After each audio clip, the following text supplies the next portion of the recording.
Hoje meu programa vai apresentar uma cidade muito conhecida que é São Francisco do Sul, mas a história de São Chico. Tem coisas assim que a gente acaba não entendendo muito se é lenda, se é história ou se é verdade. E por isso que nós vamos conversar com a Andréa, ela que é uma historiadora, mestre na arte de buscar a verdade, seja nos livros, seja nos registros. Ela é de São Chico e se dedica a resgatar essas questões da bela São Chico. É isso, Andréa? Boa tarde. Boa tarde, Sérgio. Então, é a proposta, né, de trabalho e de registro, né? A gente tem aí acompanhado, muitos historiadores já escreveram sobre São Francisco do Sul, né? Existem obras clássicas aí que representam. Qual é que você considera mais importante dessas tantas obras que existem, Andréa? Tem como ponto de partida a história de São Francisco do Sul, do Carlos da Costa Pereira. Um joinvilense, já falecido, mas que fez um belíssimo trabalho. Então, o livro do historiador Lucas Boatê, que é do início do século passado, mas que é uma obra sobre a história de Santa Catarina e tem um capítulo também específico sobre São Francisco do Sul, traz referências importantes, né, de fontes primárias em relação à história da região e da cidade. Além de falar de livros, nós vamos começar aí sim com a tua cultura, com o teu conhecimento, com esses registros que você tem todos na tua mente, na tua cabeça, né? Eu já não guardo mais nada, viu? O meu HD é antigo, é analógico, então tem que guardar direitinho, mas depois eu esqueço. Mas tu não. Eu queria que tu resgatasse lá atrás, porque São Chico, muitas pessoas dizem que é a segunda cidade mais antiga do Brasil. Começa aí a confusão. Como é que começou a história de São Francisco? São Francisco do Sul é uma terra que possui um status de antiguidade por conta da passagem de navegadores.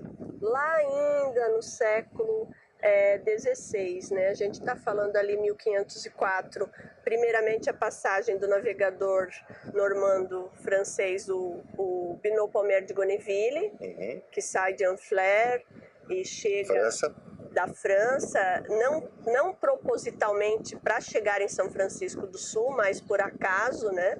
Acaba sendo o descobridor dessa região e que fica aqui por algum tempo de passagem e faz contato com os indígenas, levando para a França o Issamirim, filho do cacique Arosca. Mas antes de nós chegarmos nos índios, você dizia que o Gonneville não estava no seu trajeto São Chico, ele iria para as Índias, e como a navegação não era precisa à época, ele pegou ventos e correntes diferentes e chegou numa terra que ele não imaginava. Exatamente. E no retorno para a França... Mas espera, agora tu já está voltando, ele acabou de chegar na nossa história. Então, ele teria estado por aqui, passou por algum tempo, abastecendo, ficando por aqui. E ele, quando retorna, faz uma carta, que é uma relação autêntica, né? No livro Muito Além de Gonneville, é relatada essa história. O professor Silvio Coelho, com outros pesquisadores, escrevem sobre isso. E ele tem, então, um registro, que é uma relação autêntica, uma carta de viagem. Um diário. É um diário, como um diário, mas isso é apresentado na Torre de Rouen, né? Porque ele saiu de lá com financiamento por parte de alguns empreendedores, dizendo, olha, vá buscar riquezas, nós pagamos o teu barco e a tua viagem. Exatamente. Esses registros, né, de alguma forma, são fontes primárias, devem existir ainda registros em relação à viagem, a própria organização da viagem. Mas né? quando ele veio aqui, ficou essa passagem que você me falava, quase 6 meses? É, o que alguns autores falam, né, em torno disso, né? Ele conheceu aí já os índios de São Chico. Isso, os indígenas. E levando o Issamirim para a França, esse indígena teria então sido batizado a bordo, teria recebido as armas do Gonneville. Mas eu vou resgatar mais um pouquinho. Ele chegou aqui e encontrou que índios em São Francisco?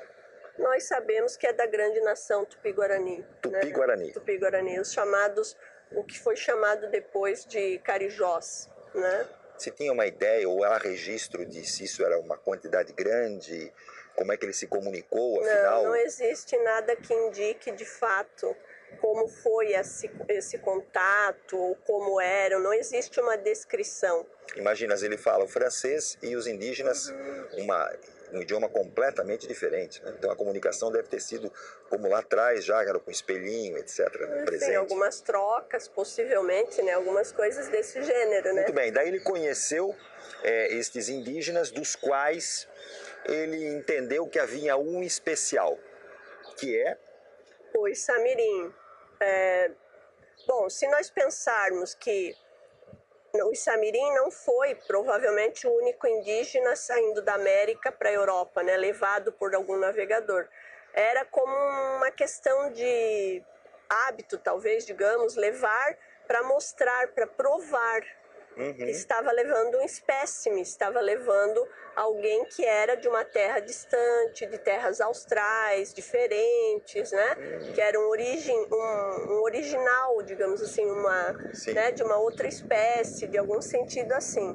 E o que a gente tem, então, de relato a partir disso é que ele passa as armas, o Isamirim é batizado, recebe o nome do Gonneville, né? E posteriormente casa também lá na França, né?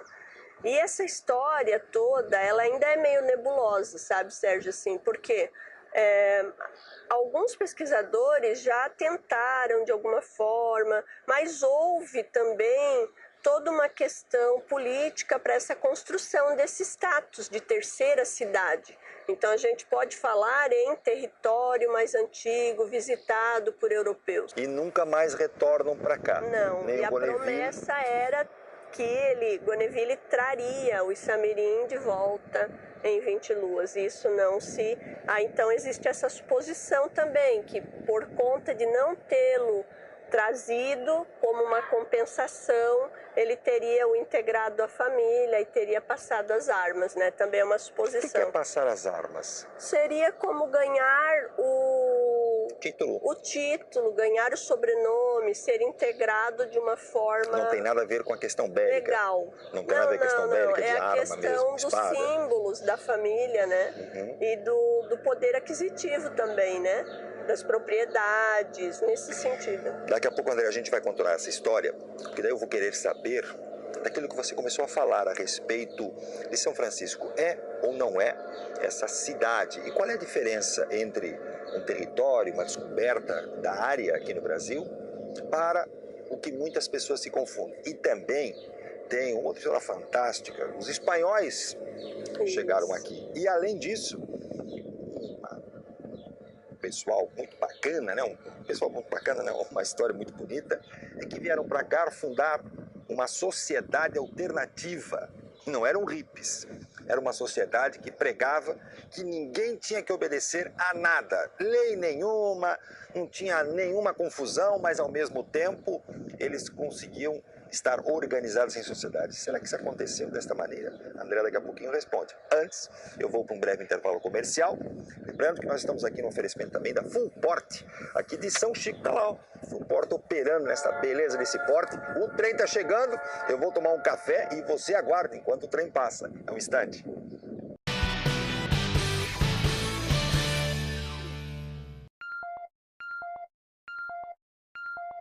O nosso movimento é para ajudar pessoas a alcançar felicidade. Para isso, reunimos em um só lugar profissionais de referência em ortopedia e traumatologia, com excelência na tecnologia de exame e atendimento extremamente humanizado. IOT, Instituto de Ortopedia e Traumatologia. Viver bem é estar em movimento. Na Imobiliária Zibel você tem tudo para o aluguel, também para compra, venda, confiança, tranquilidade, uma equipe especializada para que você não se incomode. Portanto, se estiver procurando um imóvel, seja ele comercial, industrial ou residencial, o endereço qual é? Zibel, a imobiliária do aluguel. Momentos difíceis acontecem. A gente não sabe quando, mas acontecem. Agora, saber que dá para contar com alguém nessa hora é um alívio. Não importa do que você precisar, a Drogaria Catarinense vai estar sempre pronta para atender. Pode contar, é pra você todo dia. Drogaria Catarinense, 99 anos.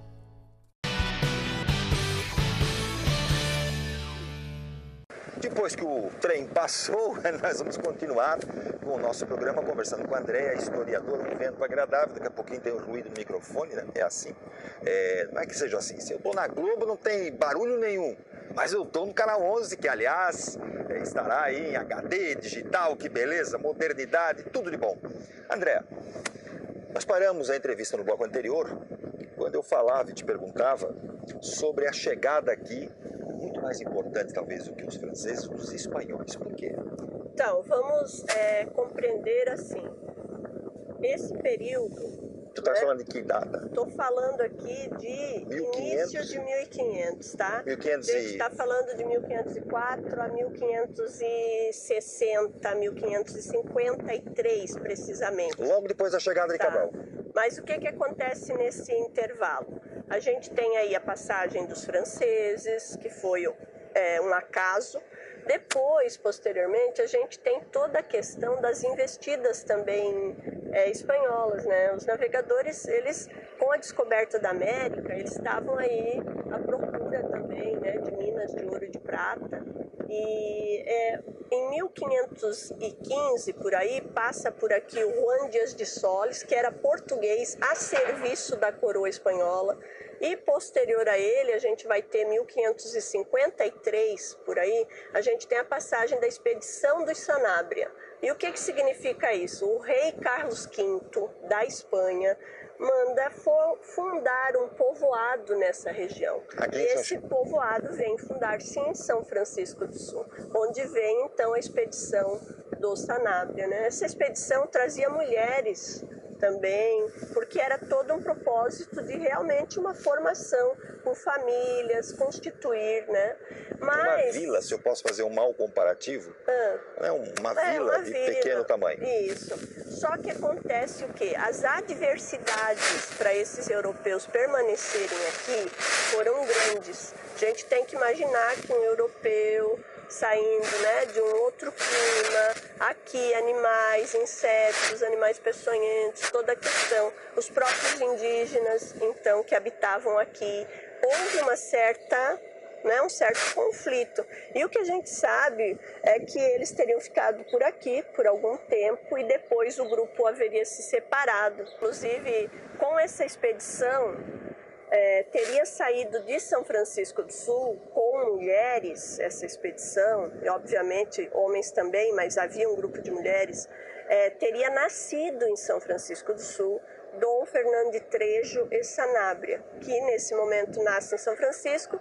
Criança acompanha esse povo, essas mulheres, por esse caminho do Piabiru. Eles chegam ao Paraguai. Mais tarde, esse Dom Fernando de Trejo e Sanabria se torna bispo de Tucumã e é o fundador da Universidade de Córdoba, na Argentina. Ele teria sido o primeiro filho ilustre de São Francisco do Sul. E um dos grandes brasileiros. Isso, né? É uma história muito interessante que vale a pena conferir nesse livro, Uma Mulher no Caminho do Piabiru. A história regional, né, as coisas estão interligadas, né? Claro. E a gente deve pensar que São Francisco do Sul e essa nossa região, por conta da própria geografia, Sérgio, eu sempre brinco, né? A geografia fez de São Chico o que ela é. A gente tem aí um canal, uma baía abrigada, uma entrada da barra que possibilitou inúmeros navegadores que passaram por aqui. E depois toda a nossa atividade econômica, portuária que desenvolveu a região. Aí já, né, nos séculos XIX e século XX. Mas não se explica porque nós não valorizamos a nossa história, o conhecimento dela. Perdão. Porque exatamente, as pessoas precisam também se dedicar, né, à leitura disso, buscar autores, né, que tenham já pesquisado. André, se fazer um documentário, quando eu vejo essas Netflix, enfim, esses grandes canais, você vê história de tudo quanto é canto. Relatos, biografias, do mundo inteiro.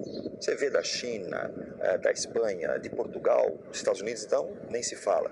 Mas não se faz nenhuma produção contando, relatando isso daqui, porque o vídeo é muito mais fácil de atingir uma quantidade grande de pessoas.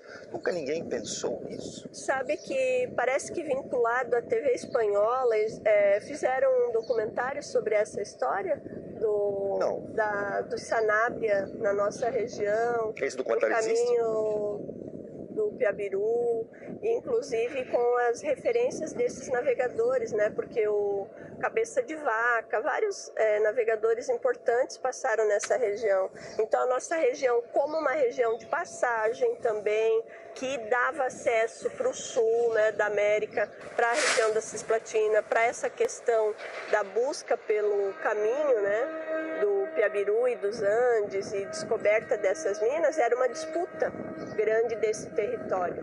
E aí a gente chega na questão futura do real povoamento que se efetiva pelos portugueses vindos de São Vicente, né, do litoral de São Paulo. Quando? Isso a gente já está falando no século XVII, que é em 1600, pelos idos de 1642. O povoado é reconhecido em 1658. Mas daí você lá que fez as suas aulas de história, que vai lembrar do ginásio, quando o professor falava sobre os bandeirantes, sobre as entradas, as bandeiras, né, tem esse movimento, onde eles adentram o Brasil ou percorrem as áreas, né, mais distantes para povoar também. Então pra a buscar gente riquezas, tem isso, para matar índios. descobrir essas terras, né, fazer uma investigação sobre o potencial dessas áreas. Então é nesse movimento que a nossa região acaba sendo realmente povoada. E daí vem aí o Manuel Lourenço de Andrade, com escravos, com maquinário e com ele outros povoadores. Muito bem. Resumindo, São Francisco realmente é o segundo território brasileiro, sendo visitado por estrangeiros, logo na sequência de Pedro Álvares Cabral, mas a cidade se formou muito adiante. Né? E eu quero também dizer que um dos meus sonhos, não sei se poderia concretizar, seria exatamente isso, fazer um documentário. O seu Silvio não estaria aparecendo, até porque eu sou muito feio, né? Nem para índio eu sirvo. Mas se eu tivesse recursos, se eu pudesse, como sonho, tentar ver essa história toda contada, André, eu seria um jornalista mais feliz. Daqui a pouquinho eu volto, depois de um breve intervalo, falando sobre a história do padre, que foi jogado no mar e rogou uma praga em cima de São Francisco. Um instantinho só, nós já voltamos, tá, André? Olha, o trem tá voltando, daqui a pouco.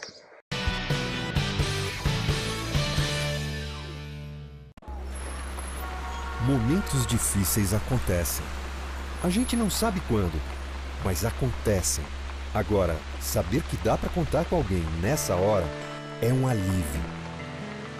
Não importa do que você precisar, a Drogaria Catarinense vai estar sempre pronta para atender.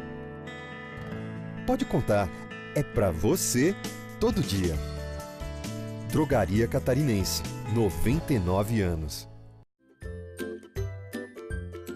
Tintão, mais cor em sua vida. Tinta para todo tipo de ambiente, interno, no seu apartamento, na sua casa ou nas fachadas de lojas, casas, indústria. Na Tintão você encontra marcas e produtos diferenciados. Na Tintão, você sabe, um mundo com mais alegria. Tintão fica na Rua Visconde Toné, número 86, com detalhe. Você pode entrar no estacionamento próprio através da Rua 9 de Março.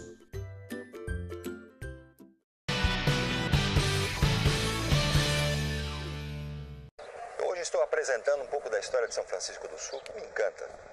Nós, como eu dizia, André, conhecemos muito sobre outros lugares e pouco sobre a nossa própria história. A gente lamenta até porque nas próprias escolas você não tem esses acessos, você não tem essa diversidade, né? O que também a gente lamenta muito. E tem também a parte que não se sabe de folclore ou não, mas é uma história que se passa e se conta de geração em geração, que é a do padre que amaldiçoou a cidade. Que história é essa, André? E se é verdade? Tá, então nós fizemos aí um percurso, saímos dos primeiros navegadores que passaram por aqui, chegamos à formação do povoado, né, no século XVII, ali 1658.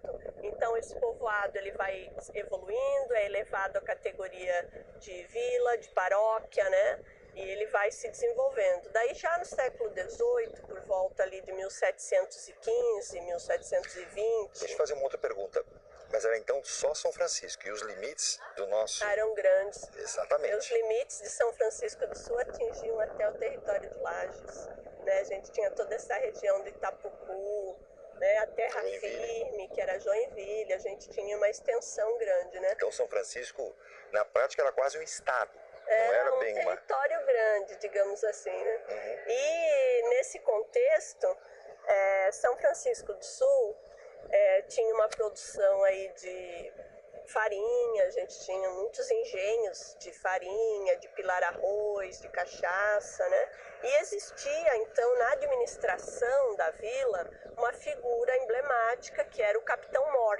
Era como se fosse o nosso presidente hoje, né? Só que ele tinha plenos e totais poderes. O alcaide. Delegado por quem? Já pela autoridade brasileira ou ainda com influência europeia? Não, é porque desde o início, quando são formadas as capitanias hereditárias, os governadores das capitanias, eles que determinavam quem seriam os juízes, no caso os primeiros responsáveis pelos postos fiscais, pelas alfândegas, pelas vilas, e nomeavam também os capitães, né? Os representantes. Interventores, né? Isso. E o que vai acontecer? Aqui em São Francisco do Sul, então, nesse momento, ali por 1715 até 1720, a gente tem uma figura que é o Francisco Francisques, vulgo Cabecinha, que era um capitão mor conhecido por ser uma pessoa inflexível, por ser uma pessoa... Mas então não devia ser cabeçudo? Não, sim, o que era cabecinha, por uma certa... Né, uma postura de rigidez, uma postura de... E esse, segundo a lenda, teria falecido um parente do Cabecinha, que alguns dizem que era um sobrinho, outros dizem que era um filho, e ele exige que o padre, então, faça um enterro dessa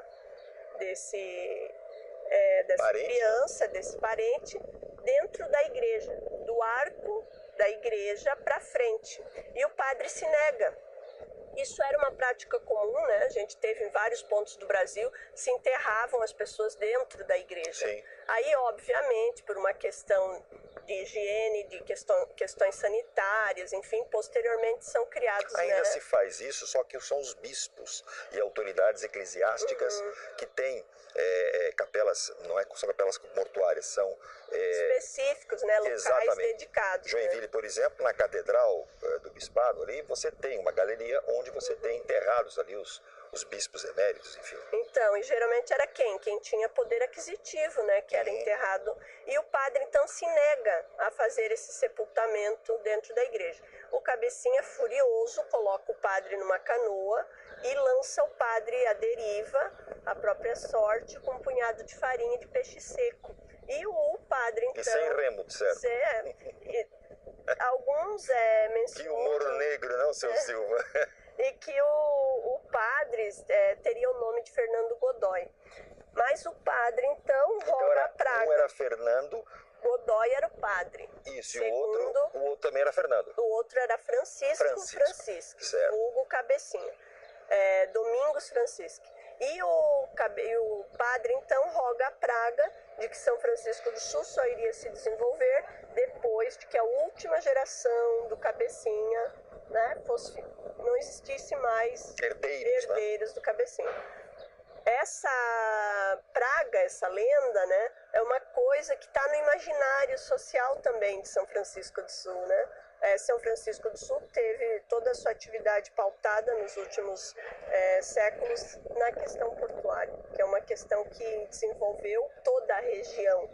Então... Mas as pessoas acreditam que haja ainda descendentes do cabeçudo? Não, do Cabecinha é uma lenda, né? A gente sabe que a lenda ela tem um pé na verdade no aspecto assim, aconteceu em tal lugar, com tal pessoa. Mas tem alguém que escreveu isso? Não, isso é uma lenda. O escritor, o Lucas Boatê, ele escreve nesse livro História de Santa Catarina sobre a passagem do Cabecinha. Inclusive, ele fala, teve toda uma pesquisa, né? O Cabecinha existiu realmente, foi um capitão-mor. Tem uma outra história muito trágica que é contada, que é da Ana Lamin, que era uma jovem que existia na cidade, que teria abandonado o marido e teria se envolvido com 2 sujeitos que ela acaba provocando um duelo. E um deles seria irmão do Cabecinha e vem a morrer no duelo por causa da Ana Lamin. Então, que o Cabecinha teria mandado espancar a Ana Lamin, estuprar e matá-la com um tiro de bacamarte. Então, o Lucas Boatê relata isso, né? A história é que eles teriam duelado por causa dela e o irmão do Cabecinha teria morrido. Então, assim, as posições que o Cabecinha tomava, as atitudes que ele tomava, né? Por ele ser dessa forma, o que acaba acontecendo? A gente tem notícia daí que o ouvidor Rafael Pardinho, que era uma espécie de juiz, ele passa em São Francisco do Sul, em 1720, e condena o Cabecinha à morte. E os bens do Cabecinha também são confiscados. Mas tem outra, agora, uma tragédia, essa sim documentada, ao que eu sei, que foram franceses, dos quais a família Ledoux é o maior número delas, ou que tem a maior importância numericamente, que vieram formar uma nova comunidade no outro lado.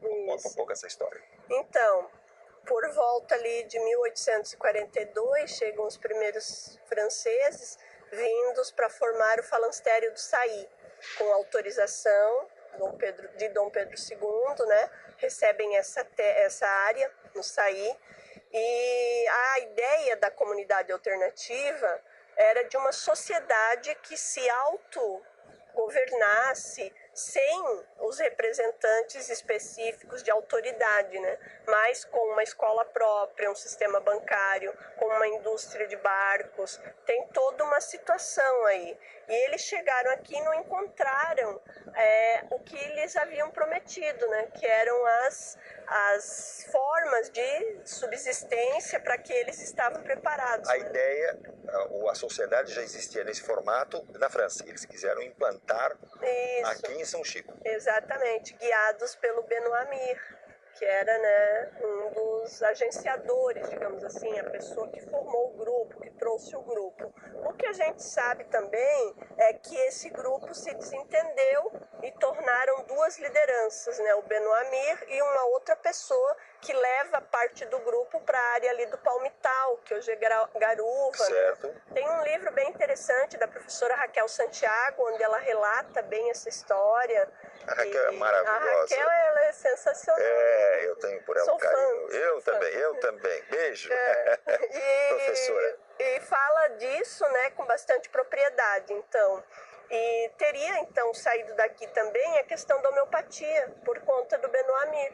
Porque daí, mais tarde, ele vai para o Rio de Janeiro e forma lá a primeira escola de homeopatia do Brasil. André, muito obrigado pela tua entrevista, adorei. Eu tenho certeza que quem está em casa igualmente. Como nós falamos lá no início, temos tanta riqueza na questão da natureza, hoje uma riqueza também econômica, desenvolvimento, emprego, mas quem sabe a gente possa resgatar cada vez mais. E você é uma das responsáveis em ajudar nessa divulgação.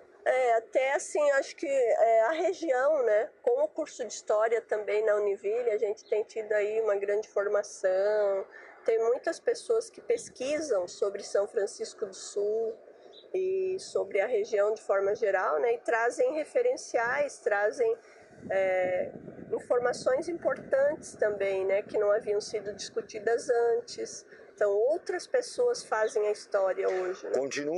Continuamos descobrindo São Francisco. Isso, e sem esquecer que muitos anteriormente, né, registraram e nos deram esses pontos de partida, né? O Carlos da Costa Pereira, o Arnaldo Santiago, enfim, foram pessoas importantíssimas aí para esse início, tá? Muito obrigado, André, de coração, tá? Grata pela oportunidade. Se vocês quiserem mais informações, São Francisco, aqui no Departamento de Cultura da cidade, ou nos livros que ao longo do programa ela foi citando. Agradeço também a Fullport, está ali do outro lado da nossa Bahia, certo? Pelo apoio cultural ao nosso programa, viabilizando assim estas informações e muito mais. O Sérgio Silva, que apresenta, volta na próxima semana. Fiquem com Deus. Até lá.